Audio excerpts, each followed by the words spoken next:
Bismillahirrahmanirrahim. Assalamualaikum warahmatullahi wabarakatuh. Aku telah melihat di banyak mimpi bahwa Islam dan umat Muslim akan bangkit lagi di seluruh dunia.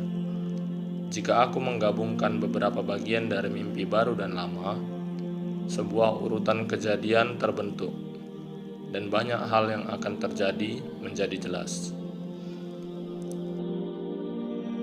Ketika Allah membantuku dan berita mimpiku tersebar di seluruh dunia, aku mendapatkan banyak kekayaan.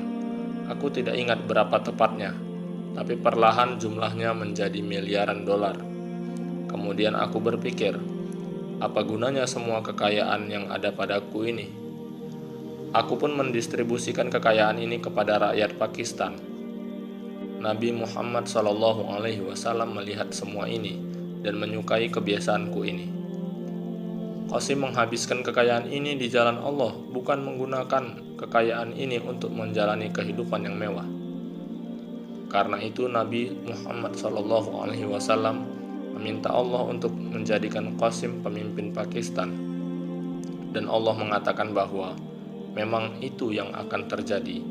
Dan bersamaan dengan semua ini, Nabi Muhammad SAW juga memberikan saksi kepada kepala tentara bahwa Qasim tidak berbohong pada siapapun dan mimpinya benar, dan itu semua dari Allah. Kemudian semua rakyat Pakistan mulai mengatakan bahwa seharusnya Qasimlah yang jadi pemimpin negeri ini. Ia tidak mencintai kekayaan, tapi malah mendistribusikannya kepada rakyat. Dan banyak umat Islam di seluruh dunia dan tentara Pakistan juga ingin dia menjadi pemimpin. Nabi Muhammad SAW juga mengatakan bahwa, Qasim, aku ingin kamu menjadi pemimpin Pakistan. Dan aku pun berkata, bagaimana aku bisa melakukan itu semua? Aku hanya orang biasa. Kemudian Nabi Muhammad SAW mengatakan bahwa Qasim harus menjadi pemimpin. Apapun yang kamu katakan, Allah akan membuatnya menjadi kenyataan dan akan menerima doamu. Aku berkata, apapun yang Baginda perintahkan. Rakyat Pakistan dan tentara menjadikanku pemimpin mereka. Pertama-tama yang aku lakukan adalah membersihkan Pakistan dari segala bentuk syirik pada tingkat pemerintahan dan tingkat selanjutnya. Dan bersamaan dengan itu, orang mulai memintaku untuk memperbaiki semua masalah seperti yang aku lakukan dalam mimpi. Lalu aku khawatir, apa yang harus aku lakukan? Itu semua hanya mimpi, tidak lebih. Aku hanya mengatakan kepada orang-orang bahwa sekarang awan akan datang dan mencurahkan hujan yang sangat deras, dan bumi akan mengeluarkan harta karun. Lalu aku melihat awan itu mulai berkumpul dan mencurahkan hujan yang deras, dan bumi mulai mengeluarkan harta karunnya. Semua orang kagum melihat ini, dan aku lebih kagum lagi. Aku hanya mengatakannya karena khawatir orang-orang akan meninggalkanku sendiri, tapi Allah mengubahnya menjadi kenyataan. Maka Allah berkata dari langit, Qasim, apapun yang kamu katakan, aku akan menyelesaikannya, walaupun itu sesuatu yang mustahil. Aku akan membuat suatu rencana dengan rahmatku. Aku akan mengubah itu menjadi kenyataan. Dan Qasim, aku tidak akan pernah membuatmu merasa malu di depan siapapun. Dan apapun yang kau katakan, akulah yang akan membereskannya, dan itu sangat mudah bagiku.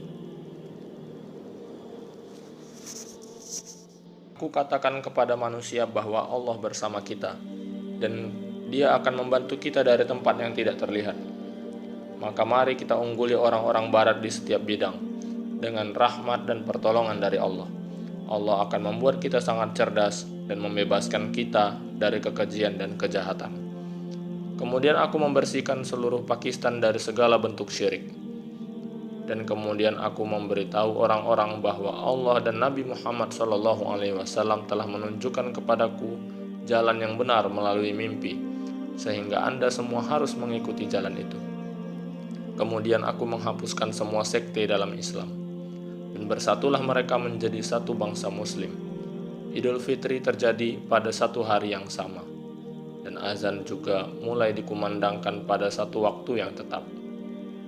Kami menghapuskan sistem bunga dan membentuk sistem perbankan yang bebas dari bunga, dan segala bentuk penindasan dan terorisme tumbang. Keadilan dan kesetaraan menang. Karena sistem keadilan dibentuk, maka seluruh dunia menjadi terkejut, dan suatu sistem pemerintahan dibentuk sehingga setiap orang, siapapun, bisa mempertanyakan kebijakan Perdana Menteri, Ketua Tentara, dan Kepala Departemen lain, dan mereka terikat untuk menjawab mereka. Pakistan mulai maju dengan sangat cepat. Perdamaian dan ketenangan mulai tersebar di Pakistan, dan India setelah melihat semua ini mencoba untuk menghentikan Pakistan dari tumbuh makmur dan mulai membuat persiapan untuk menyerang Pakistan. Tentara dan rakyat Pakistan juga mulai mempersiapkan diri. Tapi aku tidak ingin mengobarkan perang, karena aku tahu perang ini akan mengerikan, dan ada banyak muslim yang tinggal di India juga. Maka aku minta kepada Allah untuk melakukan sesuatu dan memintanya untuk mencegah perang ini. Kemudian Allah mengirim jet tempur hitam yang kuat, ratusan jumlahnya dengan pertolongannya, dan India menjadi ketakutan setelah melihat jet tempur hitam ini, dan berkata, bagaimana bisa Pakistan mendapatkan pesawat jet ini? Orang-orang di seluruh dunia, bahkan insinyur militer kita sendiri menjadi terkejut dan khawatir. Dan kemudian aku bilang kepada India, Anda siap bertarung dengan pejuang jet yang tak terkalahkan ini? Kemudian pemerintah India mengatakan, kami tidak ingin menyerang Anda. Dan India mundur dan menarik pasukannya kembali dari perbatasan. Tapi aku mengambil keuntungan dari jet tempur ini dan menyerang tempat terkenal di Timur Tengah dan membebaskannya. Dan inilah yang Allah rencanakan. Dan ini memberikan masa damai yang dapat digunakan Pakistan untuk tumbuh. Setelah melihat jet tempur hitam ini, banyak umat Islam di seluruh dunia meninggalkan negara mereka yang indah secara permanen dan datang ke Pakistan dan mulai memainkan peran mereka dalam membangun kembali Islam. Dan umat Islam mulai berkata, sesungguhnya Allah telah membantu Qasim dan mengubah mimpinya menjadi kenyataan, dan sungguh Allah telah memberikan nikmat kepada mereka. Tetapi ketika pasukan-pasukan yang tidak suka terhadap Pakistan melihat bahwa Pakistan tidak bisa dihentikan menjadi semakin dan semakin kuat, mereka mulai mencoba untuk menghancurkan Pakistan secara finansial dan meminta Pakistan untuk mengembalikan pinjaman hutangnya, dan mengatakan, jika Pakistan tidak dapat mengembalikan hutangnya, maka kita akan memaksakan kebijakan kita di Pakistan dan membuatnya menjadi budak kita lagi. Tapi Allah membantu kita di sini juga dan memberi kita harta dari tempat yang tak terlihat. Dan dari harta kekayaan ini, kita membayar kembali semua hutang Pakistan. Dan Pakistan berdiri secara mandiri dengan rahmat Allah. Di Pakistan ada kedamaian dan ketenangan di mana-mana.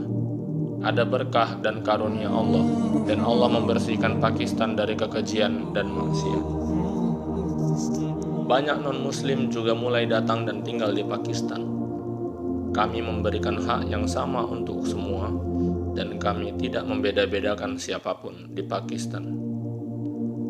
Dan Pakistan menjadi negara yang paling damai dan paling indah di dunia, dan kami unggul di dunia di setiap bidang. Dan orang-orang di dunia mengatakan, tidak hanya sulit untuk menghentikan Qasim, tetapi juga tidak mungkin, karena Allah sendiri yang membimbing dan melindungi dia, dan Allah membantunya dan mengubah mimpinya menjadi kenyataan. Saya tidak ingat dengan pasti mana yang lebih dulu. Nabi Muhammad SAW menyuruhku datang ke Madinah, atau Pakistan akan membuat pesawat luar angkasanya sendiri. Tapi yang jelas, Nabi Muhammad SAW menyuruh saya untuk datang ke Madinah. Dan segera kita mengungguli barat di setiap bidang. Kita membuat pesawat kita sendiri, kapal, teknologi bangunan tertinggi, dan bahkan kita membuat pesawat ruang angkasa kita sendiri. Dan kita menjadi mandiri di setiap bidang dan menguasai dunia dengan pertolongan Allah. Dan rakyat dunia menjadi kagum. Bagaimana orang-orang ini mencapai semua ini dalam periode yang sangat singkat? Orang-orang ini sangat lemah sebelumnya, dan jika mereka terus berjalan seperti ini, maka suatu hari orang-orang ini akan menguasai dunia. Lalu Allah mengatakan kepada Nabi Muhammad SAW bahwa Qasim telah membangun Islam yang sesungguhnya di Pakistan, sehingga Nabi Muhammad SAW menjadi bahagia setelah mengetahui semua ini, dan mengatakan kepada saya melalui mimpi untuk datang ke Madinah dan berkata, "Saya ingin bertemu denganmu. Kamu telah membuatku sangat bahagia setelah melakukan semua itu." Lalu aku pergi ke Madinah untuk bertemu Nabi Muhammad SAW. Nabi Muhammad SAW berkata, "Apakah aku tidak memberitahumu bahwa Allah akan membantumu dalam segala kondisi?" Dan aku berkata, "Ya, Allah telah mengubah mimpiku menjadi kenyataan, dan Dia juga telah memberkatiku dalam banyak cara yang lain." Kemudian Nabi Muhammad SAW berkata, "Qasim, pergilah ke Mekah untuk mengucap syukur kepada Allah atas segala nikmat ini. Allah sudah sangat melimpahkan rahmatnya kepadamu.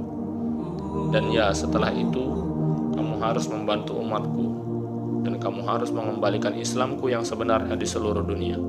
Dan kamu akan menunjukkan ke seluruh dunia seperti apa Islamku sebenarnya yang sudah aku tanamkan 1400 tahun yang lalu dengan pertolongan Allah." Aku berkata, "Ya, insya Allah, apapun yang Anda perintahkan." Saya pergi dari Madinah ke Mekah, dan di Masjidil Haram beberapa orang berkata kepadaku bahwa, "Qasim, sama seperti Anda membawa Pakistan dan rakyatnya dari kegelapan menuju cahaya, dan Anda menyinari setiap rumah di Pakistan, tolonglah keluarkan kami dari kegelapan ini juga, dan sinari rumah kami juga." Aku berkata bahwa aku hanya memiliki nur Allah, dan aku bisa menyinari dunia dengan nur Allah ini. Kemudian orang-orang berkata, "Ya, tolonglah, lakukan itu untuk kami." Setelah ini, banyak perang mengerikan terjadi, dan aku anggap tidak pantas untuk disebutkan. Allah menolong kita dan kita memperoleh kemenangan dalam semua perang ini dengan pertolongan Allah, dan segala bentuk terorisme dan penindasan dihancurkan. Kita pulihkan Islamnya Nabi Muhammad SAW yang sebenarnya ke seluruh negara Muslim. Di seluruh dunia hanya ada satu Idul Fitri dan Ramadan, dan sekali lagi Islam tersebar di seluruh bumi dan Islam berdiri tegak, dan semua orang menjadi bahagia. Di mana-mana, di banyak tempat di seluruh dunia, taman-taman sedang ditanam, dan taman-taman seperti itu tidak pernah terlihat sebelumnya. Dan aku juga membuat taman di tempat di mana Isa putra Maryam akan turun, sehingga Isa alaihissalam tidak akan menghadapi masalah apapun ketika dia datang. Di seluruh dunia Muslim hanya ada satu kartu identitas dan satu mata uang. Muslim tidak membutuhkan visa apapun untuk pergi dari satu negara Muslim ke negara Muslim lainnya. Ada kendaraan terbaru tahan kecelakaan, dan umat Islam kebanyakan bepergian sepanjang waktu dan menikmati nikmat dan rahmat Allah Subhanahu wa Ta'ala. Dan kemudian setelah itu kami menghapus kemiskinan dan penindasan dari seluruh dunia, dan kami menyebarkan perdamaian di seluruh dunia, dan kami menerapkan keadilan di seluruh dunia. Semua ketenangan dan kedamaian ini tetap seperti itu selama bertahun-tahun di seluruh bumi. Dan setelah tahun-tahun itu, tiba-tiba Dajjal muncul. Jazakallahu khairan katsiran atas waktu Anda. Assalamualaikum warahmatullahi wabarakatuh.